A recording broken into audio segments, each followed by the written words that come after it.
Today, a special episode where we discuss the power of women in the financial workplace as well as at home. UBS sets a high importance of embracing the ongoing efforts to create a more just and inclusive society for all in our goals towards a more equitable future. But where can we do better? And how has this mindset helped shape the future for women? A conversation well worth your 10 minutes only on UBS Trending.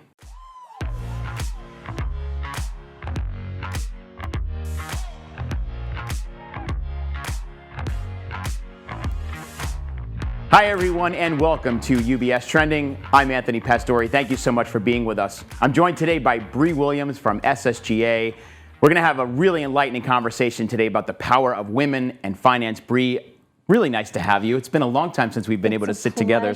And it's wonderful to be here. Good Finally. to be here with you. I know. It's mostly been virtual for us, so Yes. Good to have you here in the studio with us. So I want to talk to you because you and I have had many conversations over the years around this topic, and of course we have our own Own Your Worth research here at UBS, run by our good friend and colleague Carrie Shuffman. I know you've done a lot of work with her, but women have certainly struggled traditionally when it comes to taking control of their own finances, and that's been the topic of conversation we've had for many years. But there is some research maybe showing that things are perhaps moving in a better direction for a lot of women. But when we talk about women in the workplace, we're talking about women also in financial services in general.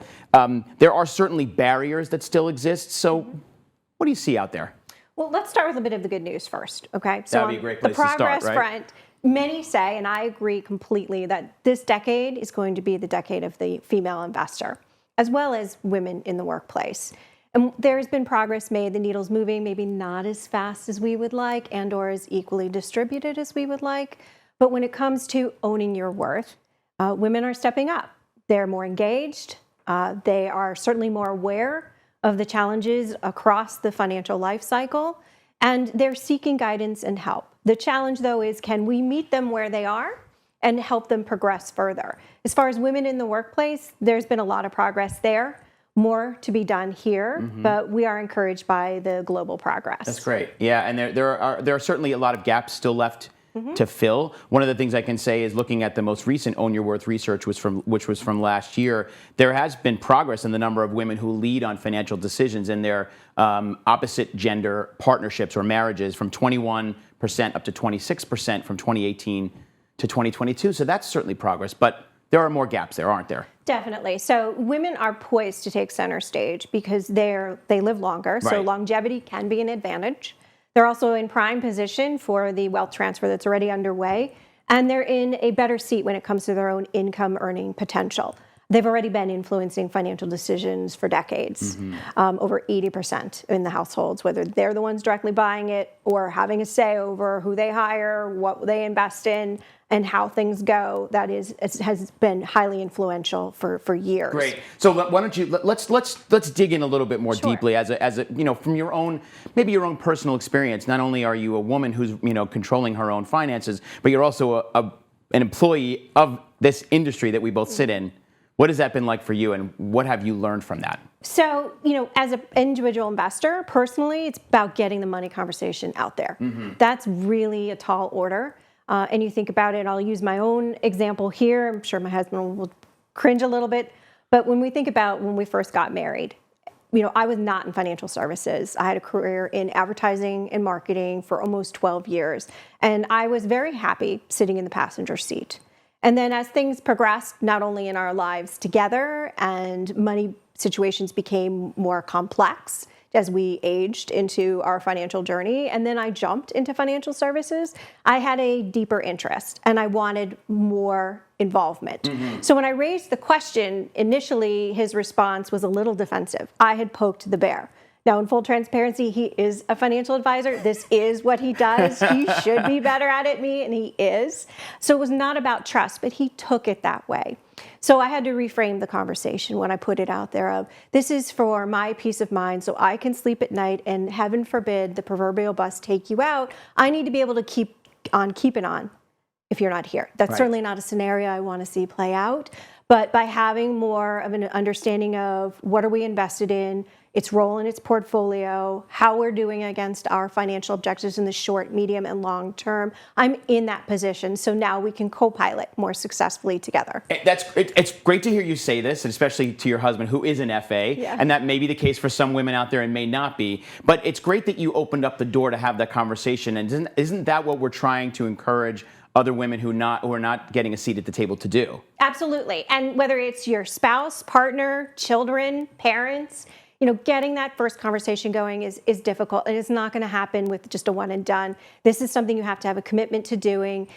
Be inclusive. Money conversations that are inclusive are about knowledge building and allowing others in. So if you are not making the choice or you're unable to make a choice, someone understands the money values in that family unit. Right. And the value of the dollar can continue on, and you're not starting from scratch or trying to figure out who's who on your financial team or where paperwork is and how many accounts.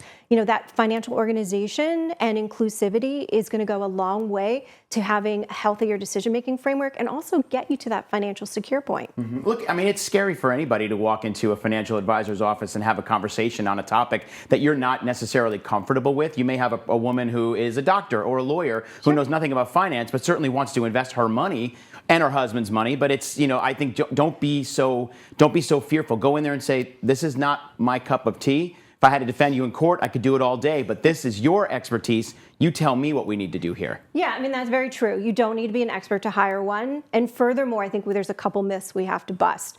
When we see data points where a quarter of women believe their portfolio is not large enough to invest and engage with a financial advisor, that is a massive misperception that needs to be corrected, because that's a barrier to being an empowered investor and owning your worth.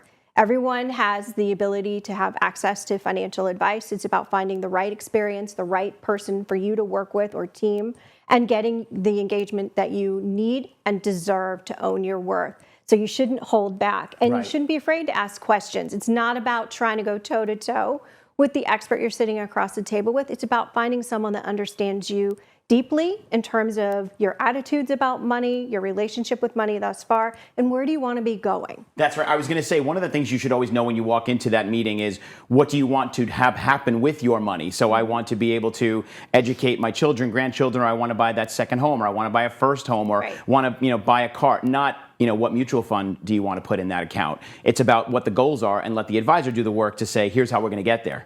Correct. And you can be engaged on both sides. Absolutely. If you have some thoughts, absolutely, go for it. But you don't have to. No, you do not. But you want to have enough information that you're comfortable making those decisions and have the knowledge of what that investment or that portfolio is designed to do. I think the outcome orientation against your long-term goals is a healthy one, because that makes you the benchmark. You're the benchmark, not some arbitrary index. Performance matters, of course, but it's healthier to be thinking about, can I retire when I want to retire? Right. Can I rework the capital to start my own business? Can I put the children, all 4 of them, through school debt-free for undergrad? Those are great aspirations to work towards and very tangible, and they can keep you motivated and connected to what your portfolio is doing. There's so much to unpack in a conversation like this. I know 10 minutes is never enough, because it is such an important topic, and we could go on and on about this for a long time, and especially sitting here with you, Bree. You always bring really great insights and obviously really good research information and facts that help us drive the story. So I wish we had more time, but let's stop it there. But I know I want to ask you more questions, so stick around. But anyway, everybody, thank you for tuning in for this. And don't forget that, Bree, of course, as our partner from SSGA, works very closely with UBS when we're looking at this research about women in finance. You could find more of that at ubs.com/views. You can also go to ubs.com/women for the latest Own Your Worth research. Carrie Shuffman will be by with us in a couple of weeks with some brand new research that she and her team have been working on. So we'll have some really exciting data to show you. So make sure to follow us on social media as well: LinkedIn, Facebook, Instagram, and Twitter. And you can also make sure to talk to your financial advisor and ask the right questions. Until next time, I'm Anthony Pastore. Have a great rest of your day, and remember to keep your eyes on what's trending. We'll see you soon, everybody.